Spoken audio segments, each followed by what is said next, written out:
अब हम बुक में जो 2 एक्टिविटीज़ दी हुई हैं पेज नंबर 76 पे, हम उसको सॉल्व कर लेते हैं, उसको प्रैक्टिस कर लेते हैं ताकि हमारा प्रॉपर और इम्प्रॉपर फ्रिक्शन का जो कॉन्सेप्ट है वो थोड़ा सा और क्लियर हो जाए। ठीक है, यहाँ पे उन्होंने 4 क्वेश्चन हमें दिए हुए हैं, इसमें से हमने सेपरेट करने हैं प्रॉपर और इम्प्रॉपर फ्रिक्शंस को। ठीक है, तो प्रॉपर फ्रिक्शंस क्या होती हैं और इम्प्रॉपर क्या होती हैं। तो यहाँ पे सबसे पहले क्वेश्चन को हम चेक करते हैं कि ये इम्प्रॉपर है या प्रॉपर फ्रिक्शन है। तो यहाँ पे डिग्री जो है वो सेम है, ये एक्स स्क्वायर है, ये एक्स स्क्वायर जो सबसे ग्रेटर वैल्यू है हमारे पास एक्स स्क्वायर वो दोनों सेम है। तो ये हमारे पास जब सेम हो यानी इक्वल हो या फिर ये ऊपर वाली वैल्यू ग्रेटर देन हो तो हमारे पास कौन सी फ्रिक्शन होती है, इम्प्रॉपर फ्रिक्शन। ये हमारे पास क्या है, इम्प्रॉपर। ठीक है, नेक्स्ट हमारे पास यहाँ पे ये 2x है और इसकी डिग्री क्या है, अगर हम इसको मल्टीप्लाई करें ना इन दोनों ब्रैकेट्स को, तो x को x से जब मल्टीप्लाई करेंगे एक्स स्क्वायर हो जाएगा। ठीक है, एक्स स्क्वायर आ जाएगा और फिर ये बड़ी इसकी डिग्री जो है वो एक्स स्क्वायर हो जाएगी और ये सिंपल एक्स है। तो यानी कि ऊपर वाली वैल्यू न्यूमरेटर जो है वो स्मॉलर है डिनोमिनेटर से, तो ये क्या है, प्रॉपर फ्रिक्शन है, ये प्रॉपर है। इसी तरह ये सेम है एक्स क्यूब, ये दोनों की पावर सेम है तो इसलिए ये इम्प्रॉपर है। और इसी तरह यहाँ पे जब हम ब्रैकेट्स ओपन करेंगे, इसको सॉल्व करेंगे तो एक्स स्क्वायर आ जाएगा ना, एक्स को जब हमने इससे मल्टीप्लाई करना है और फिर 2 से करना है तो एक्स स्क्वायर आ जाएगा। यहाँ पे तो सिंपल एक्स है, यानी कि ऊपर वाली वैल्यू जो है वो स्मॉलर है नीचे वाली वैल्यू से। ठीक है, तो जब ये कंडीशन हो तो ये कौन सी फ्रिक्शन है, ये प्रॉपर फ्रिक्शन है। प्रॉपर में क्या होता है, जो प्रॉपर में क्या होता है कि हमारे पास न्यूमरेटर जो है वो लेस देन होता है किससे, डिनोमिनेटर से। ठीक है, और इम्प्रॉपर फ्रिक्शन में क्या होता है, यहाँ पे मैं लिख देती हूँ, इम्प्रॉपर फ्रिक्शन में क्या होता है, जो न्यूमरेटर है ना या तो वो बड़ा होगा या इक्वल होगा किसके, डिनोमिनेटर के। ठीक है, अगर आपको सिंपल समझना है कि ये लेस देन होगा तो प्रॉपर है, इक्वल या ग्रेटर देन होगी ऊपर वाली वैल्यू तो इम्प्रॉपर है। अच्छा, सेकंड जो एक्टिविटी है उसमें हमने क्या करना है, इम्प्रॉपर फ्रिक्शंस को हमने प्रॉपर फ्रिक्शंस में कन्वर्ट करना है। अब ये हम किस तरह कन्वर्ट करते हैं, हमने कन्वर्ट करना होता है, डिवाइड करेंगे। सबसे पहला प्रोसेस है कि हमने डिवाइड करना है।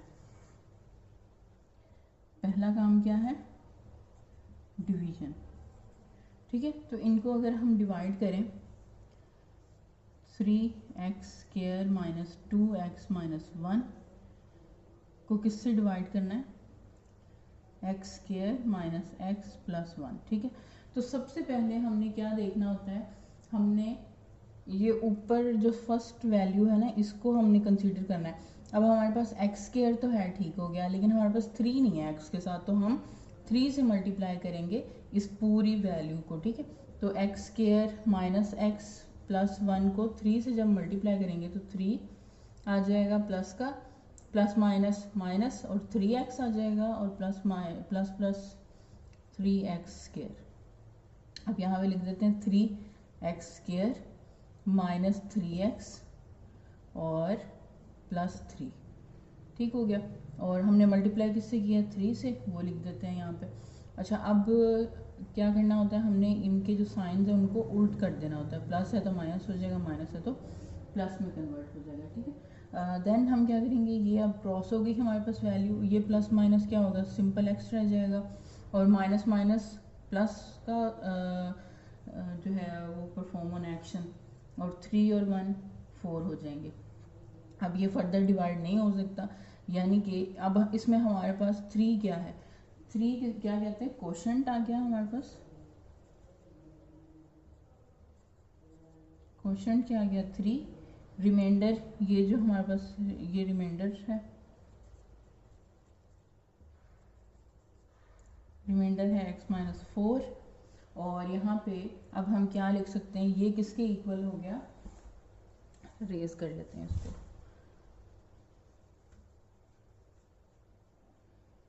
अब हमने इम्प्रॉपर को जब प्रॉपर में कन्वर्ट किया है तो हम किस तरह लिखते हैं, हमने लिखना है सो ये वैल्यू ऊपर क्या है 3x² minus 2x minus 1 over x² minus x plus 1 किसके इक्वल है, यहाँ पे हमारे पास क्वोशंट आता है उसको प्लस करेंगे किसके साथ, ये रिमाइंडर को ऊपर लिखेंगे ओवर जिससे हमने डिवाइड किया है x² माइनस x प्लस 1।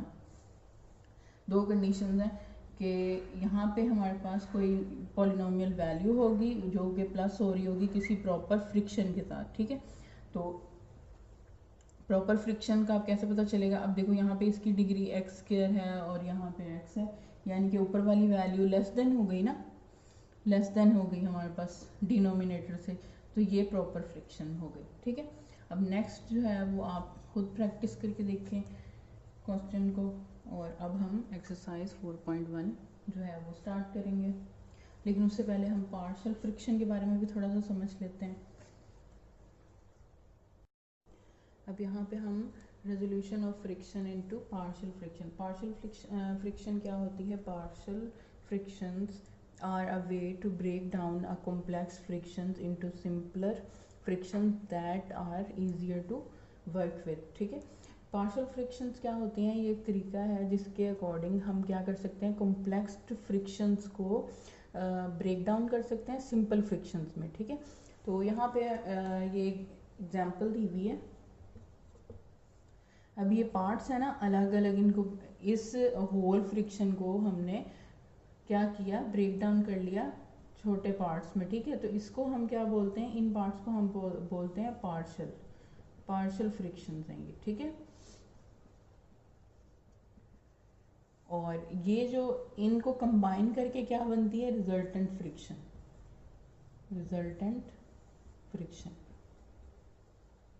ठीक है। अलग अलग अगर हमने ब्रेक डाउन किया हुआ है तो उसको क्या बोलेंगे, पार्शियल, और अगर इसको कंबाइन करके लिखेंगे तो ये होगी रिजल्टेंट फ्रिक्शंस, ठीक है। तो अब हम नेक्स्ट जो है वो सॉल्व करेंगे कि resolution of N algebraic friction into partial frictions, यानी कि हम किस तरह फ्रिक्शंस को कन्वर्ट कर सकते हैं सिंपलर फॉर्म में। तो उसकी एक एग्जांपल कर लेते हैं और फिर एक्सरसाइज का क्वेश्चन करेंगे। अब यहाँ पे हम एग्जांपल इसकी कर लेते हैं जो बुक में एग्जांपल गिवन है, resolution of N algebraic friction into partial friction में हमने कन्वर्ट करना है, ठीक है। तो मेथड हम कौन सा यूज़ करते हैं, ज़ीरोस मेथड को हमने यूज़ करना है पार्शियल में कन्वर्ट करने के लिए। और ये मेथड कहाँ यूज़फुल है, लीनियर फैक्टर्स जहाँ पे होंगे ना डिनोमिनेटर के साथ, लीनियर फैक्टर्स यानी कि ये तरतीब के साथ आ रहे होते हैं फैक्टर्स, तो वहाँ पे हम कौन सा मेथड यूज़ करते हैं, ज़ीरो मेथड, ठीक है। लीनियर फैक्टर्स के लिए हमने ज़ीरो मेथड यूज़ करना है। अच्छा ये एग्जांपल है, और यहाँ पे हमने सबसे पहला स्टेप क्या करना है, हमने इसको लिख लिया यहाँ पे क्वेश्चन को, ठीक है। अब हमने क्या करना है, ये जो नीचे इनके यहाँ पे ये लीनियर फैक्टर्स दिए हुए हैं ना अलग अलग, ये दोनों ब्रैकेट्स, इनको हमने अलग अलग लिखना है। एक को ए के साथ लिख लेते हैं, एक को बी के साथ लिख सकते हैं, आप A1 A2 भी लिख सकते हैं, कोई भी आप ये ले सकते हैं। अच्छा ए और बी को हम कहते हैं क्या, ए और बी कॉन्स्टेंट्स हैं जिनकी वैल्यू हमने फाइंड आउट करनी है, ठीक है। ए और बी हमारे पास क्या है, कॉन्स्टेंट्स हैं।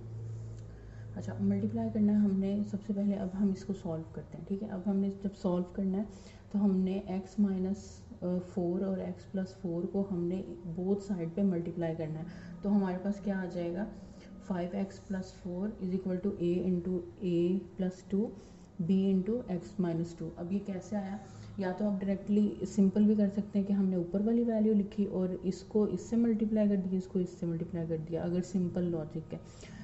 और ये वैसे प्रैक्टिकली किस तरह गेन हुआ है वो क्या है कि हमने इसको बोथ साइड पे मल्टीप्लाई किया, इसके साथ भी इस वैल्यू को मल्टीप्लाई कर दिया x माइनस 4 और x प्लस 2, ठीक हो गया। इस वैल्यू के साथ भी मल्टीप्लाई किया है x माइनस 4 x प्लस 2, ठीक है, और इसके साथ भी मल्टीप्लाई किया एक्स माइनस 4 एक्स प्लस 2, ठीक हो गया। अच्छा अब ये मल्टीप्लाई हो रहा है तो ये तो आपस में कट गया, बाकी क्या रह गया, सिंपल 5x प्लस 4, ठीक है, इतनी समझ आ गई। देन उसके बाद ये जो वैल्यू है ये हमारी इससे कट गई थी, तो बाकी क्या रह गया, x प्लस 2 जिसको हमने a से मल्टीप्लाई किया, ठीक है।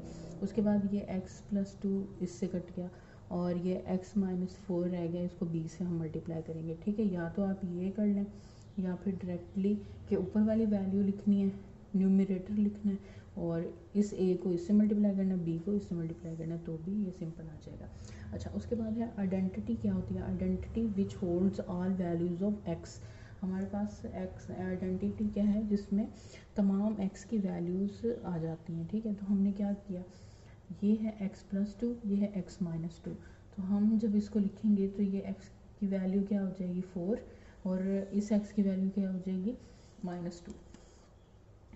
x प्लस 2 है ना, जब हम x ये 2 को राइट साइड पे लेके जाएंगे तो -2 में कन्वर्ट हो जाएगा, तो x की वैल्यू क्या आ गई -2, और इसी तरह x माइनस 4 है तो इसको x की वैल्यू क्या हो जाएगी, राइट साइड पे जाएगा तो प्लस में कन्वर्ट हो जाएगा, तो यहाँ पे हमारे पास 2x की वैल्यूज़ आ गई, ठीक है। अब हमने इसको करना है इसमें पुट, इक्वेशन में।